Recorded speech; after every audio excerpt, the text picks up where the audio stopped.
Hi everyone, it's Sylwia Kuchenna. Welcome to Back to Self podcast. So during today's episode, we will look at people pleasers and their shadow self. So what are people pleasers hiding? What's beyond their behaviors? Why do they feel the huge need of saving others? But unconsciously, what's the attitude behind that? Are people pleasers really those angelic people who always are there for others and always want to help and they're so nice and cute? Or maybe there's actually another truth to them that they try to very much hide, and maybe they're not even aware of it.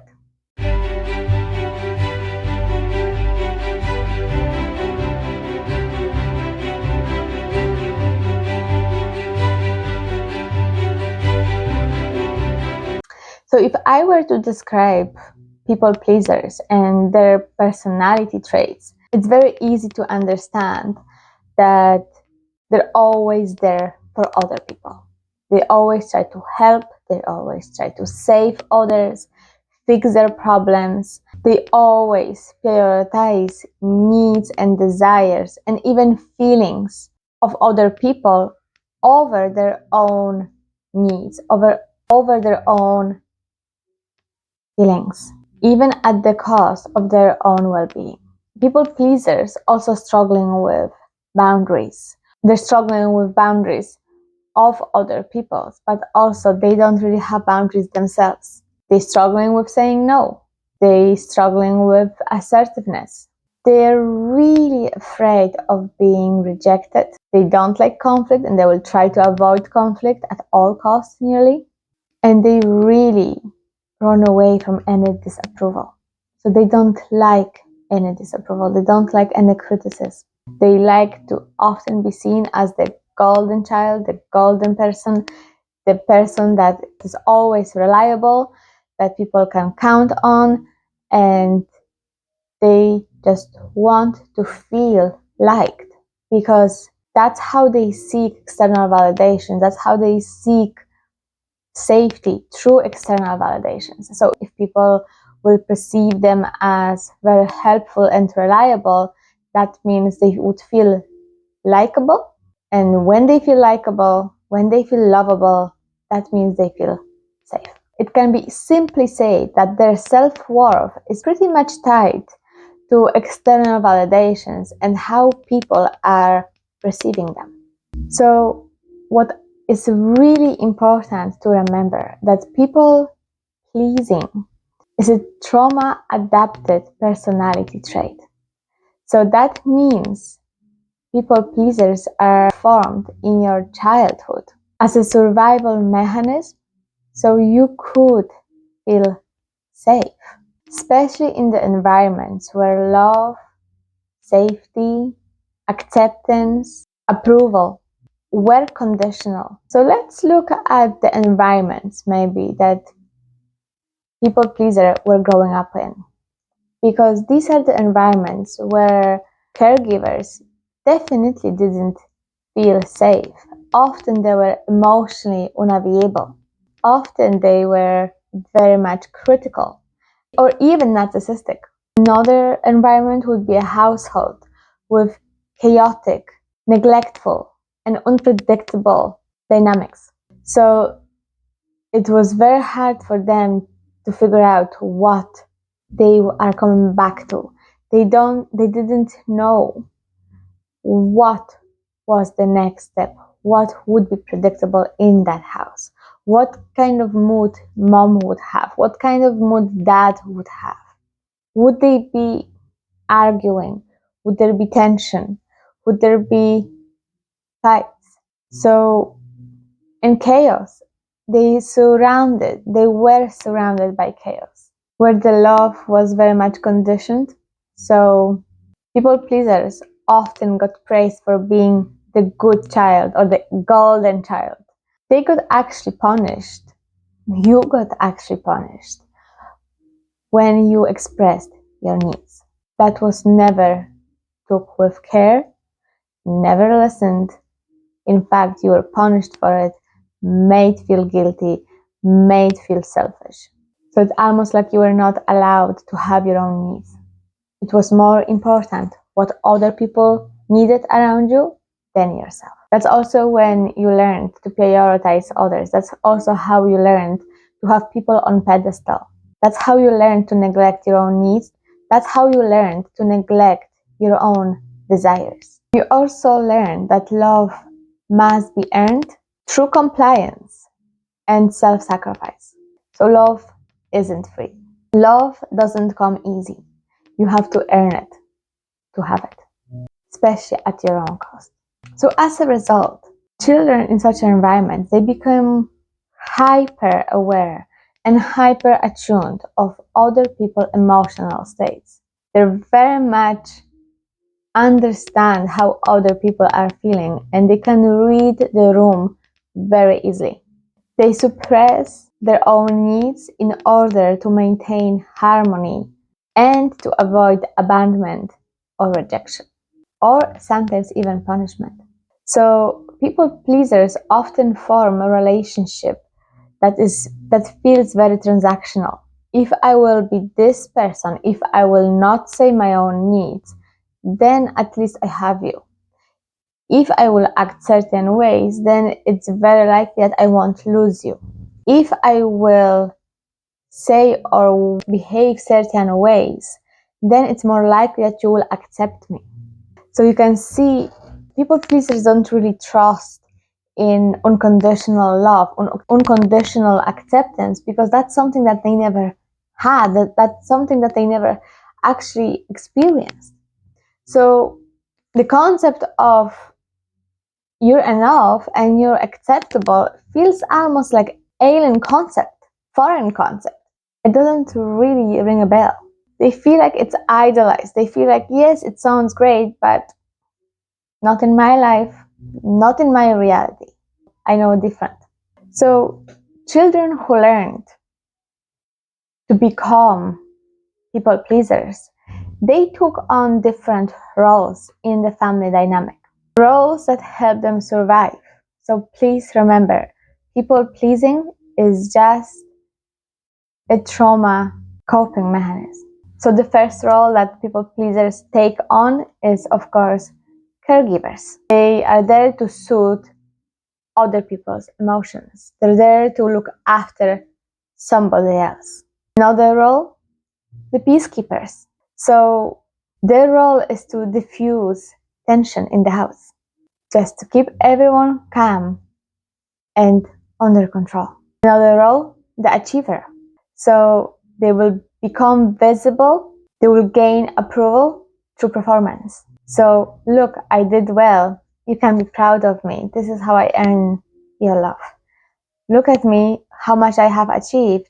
Now you can love me. Now I made myself lovable. And the last role is the invisible child. So someone with no needs, so they won't feel like a burden to anyone else. They completely suppress their own desires, their own needs, just not to feel like a burden to the parent. These roles help create a false sense of self, which is another aspect of trauma, of childhood trauma. So that means that the child developed an identity that helped them survive rather than to develop their own and explore their own sense of self. So people pleasers or traumatized children, they could develop identity around being easygoing, the perfect child, the shy child, the helpful child, the quiet child. So all those labels are just a result of what they had to be, what kind of identity they took on, and they started to believe that this is who they are because that's what they had to be in order to survive.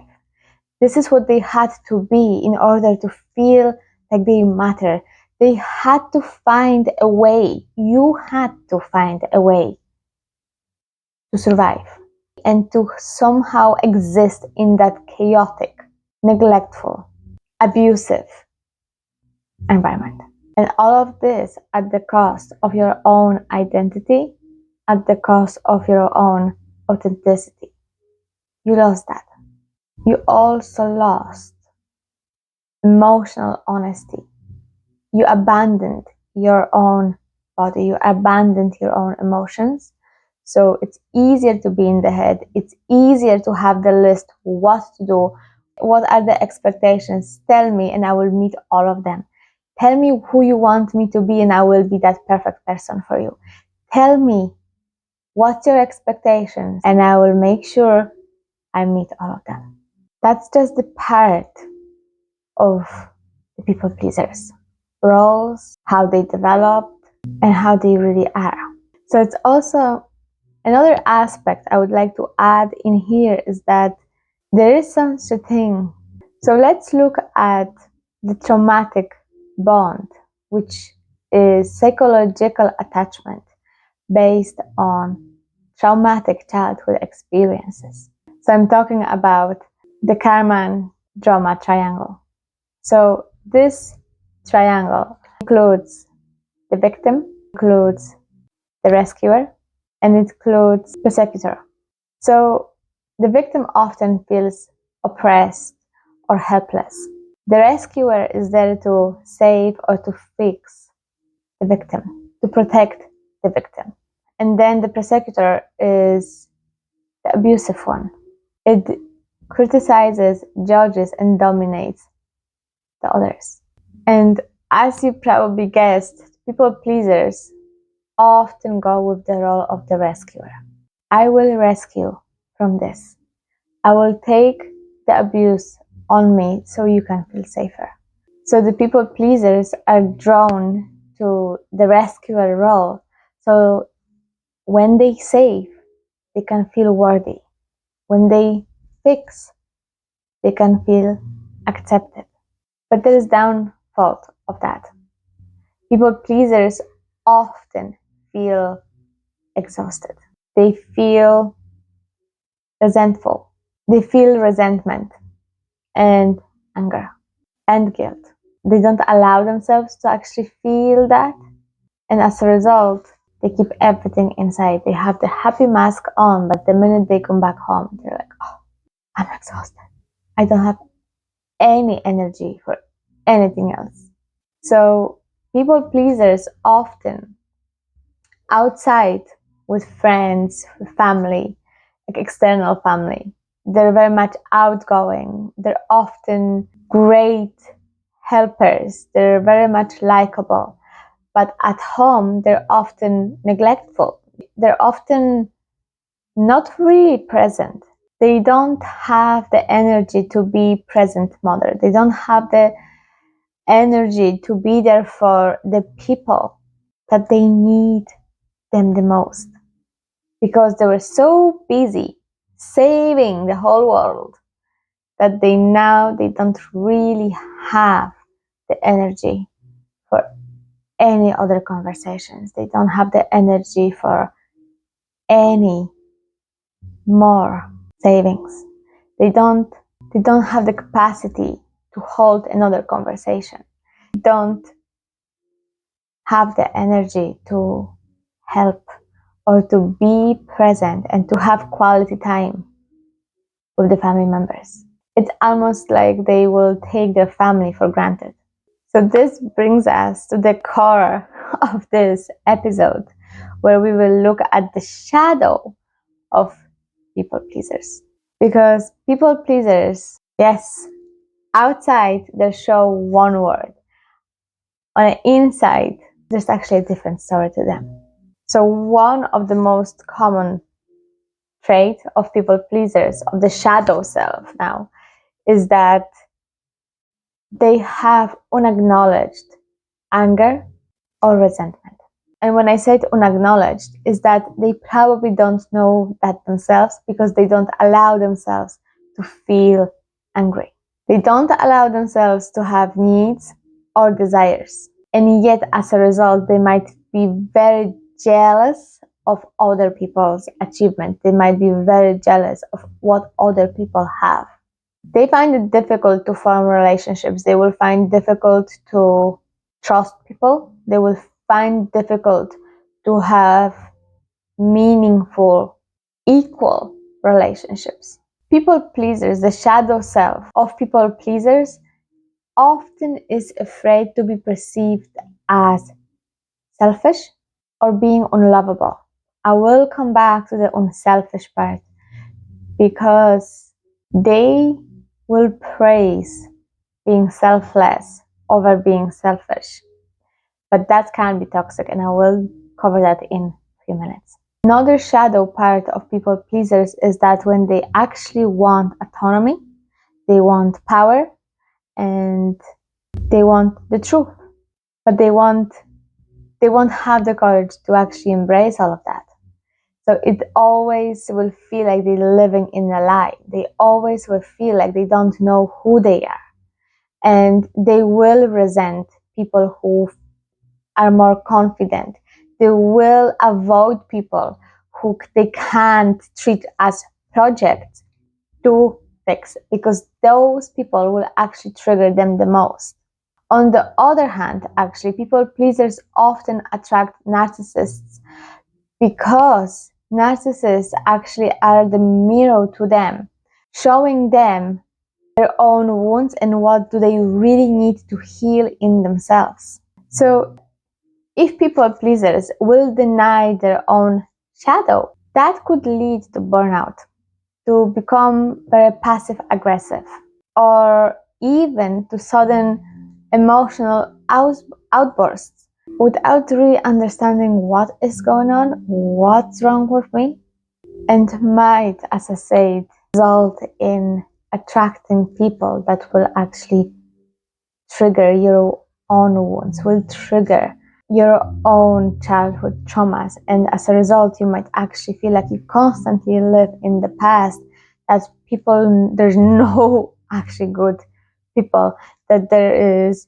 people who constantly need something from you, or people who will actually abuse you or use you. It's like you're in a hamster wheel. You want to get out of it, you don't know how to do it. And the fear of being rejected, being alone, makes you keep going and not give up. However, beyond the repression and beyond the passivity, people pleaser's shadow contains something else. And this part is the least spoken part when we talk about people pleasers. People pleasers can be very arrogant people. So the arrogance is hidden in helpfulness. But on the subconscious level, there is a belief, I know better than you, leading them to impose advices or solutions, not out of empathy, but the need for control or validation. Another big shadow is when judgment is perceived as compassion. So people pleasers might seem like they're very nice, gentle, empathic, helpful people, but secretly they actually judge people when they are not taking their advices, when they're not taking their help. And then there's this hidden attitude, and you do it on your own. If that's silly. I could help you, it would be easier. If you don't need my help, deal with it yourself. So there is again that attitude, I'm better. I know better. If you would only let me help you, guide you, your life would be so much better. The third big shadow is control masked as care. So the compulsion of control other people and fix other people's problems might not necessarily come from empathy or genuine support. It might actually come from the need to control other people and to feel superior to someone else. So they actually will feed their own ego. I'm fixing you, so if I'm the fixer, I'm better because I don't have problems. If I'm going to give you advices, I know better. If I can help you, if I can support you, look at me, how good I am. Which this leads us to the fourth shadow, which is the mortal superiority, where people pleasers silently believes that they are the better ones, that they are the good ones. And this is where I say they would prefer to feel selfless rather than selfish, because then I'm like a god. I don't have an ego. I'm all there for you. I'm the good one. I'm an angel.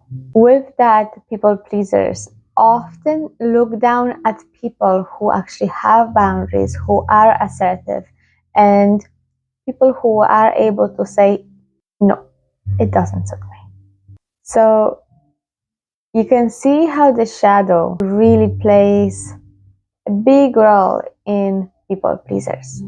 There's a thin line between, however, I often get asked, Sylwia, how do I know whether I'm fixing others? And how do I know whether I'm just giving them support? How do I know whether I'm genuine in being helpful or in giving them support? Or how do I recognize whether I'm just into my saving mode and fixing mode? There's very clear distinction between those two patterns. When you genuinely giving support, there is no pressure to fix. You're very much respectful of their own autonomy. You will actually prefer to remind them, look, you got this. You can fix this. It's okay. You can make your own decisions. I'm going to trust you in your own abilities to make decisions. When you genuinely support others, there is no pressure, there is presence. You don't rush fixing. You're not under pressure to change anything. You're allowing to be and to feel what it is right now in that present moment. When you support, you also have clear boundaries.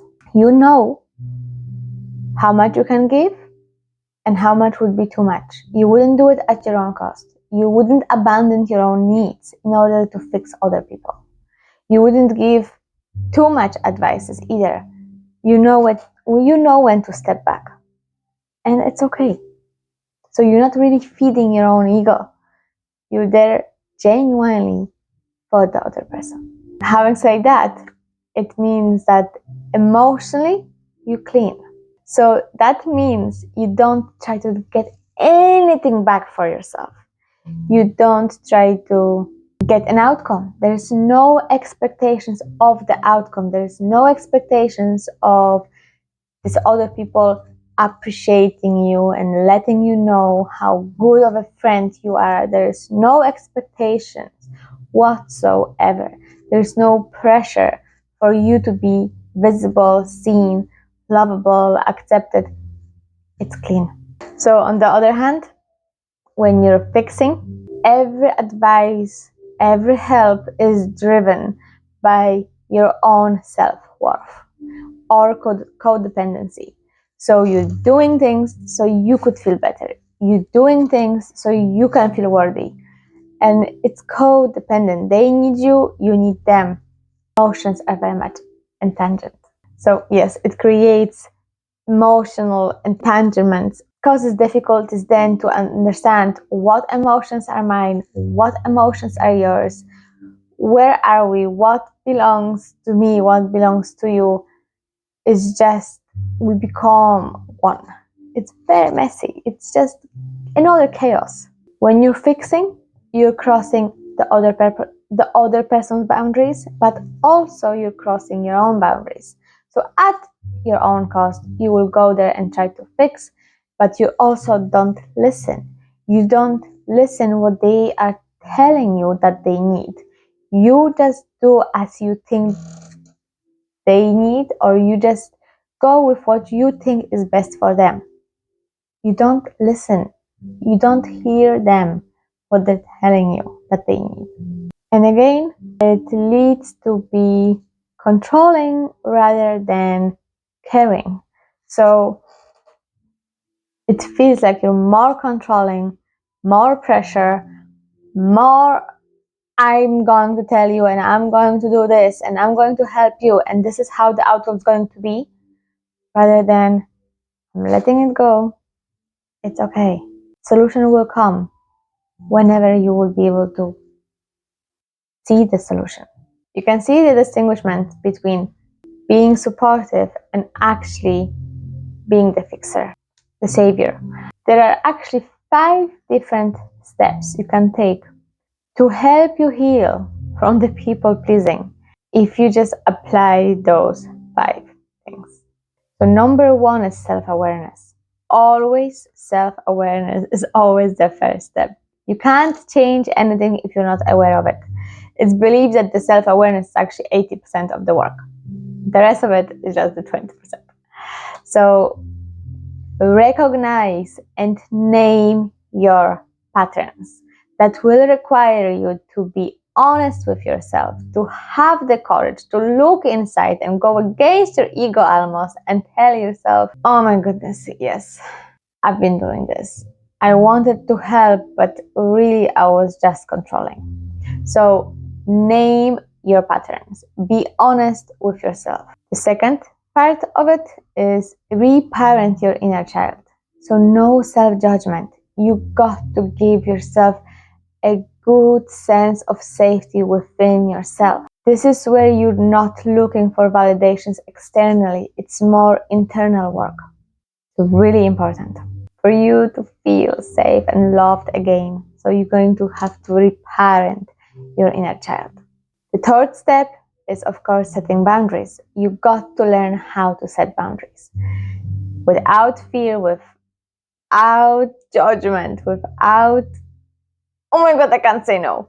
Allow yourself to be assertive, allow yourself to be yourself. And know and value and respect yourself. That comes with boundaries.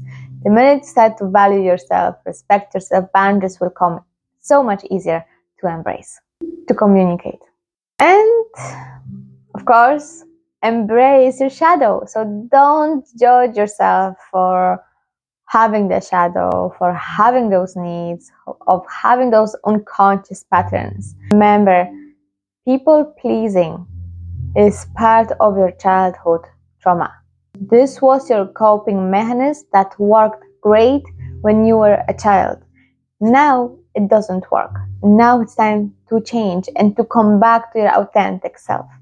You don't need to be people pleaser anymore. You can actually heal from it. You can give yourself permission to live your life the way you want it and feel free from it. Enjoy the process. Enjoy owning yourself. I want to thank you with all my heart for listening, for being here in this space. If you liked, if you resonate, if I missed anything, also let me know in the comments. I'll be more than happy and curious to see what are your thoughts on the people pleasers. And if it resonates, share it with your friends. Don't forget to like the video and of course, subscribe.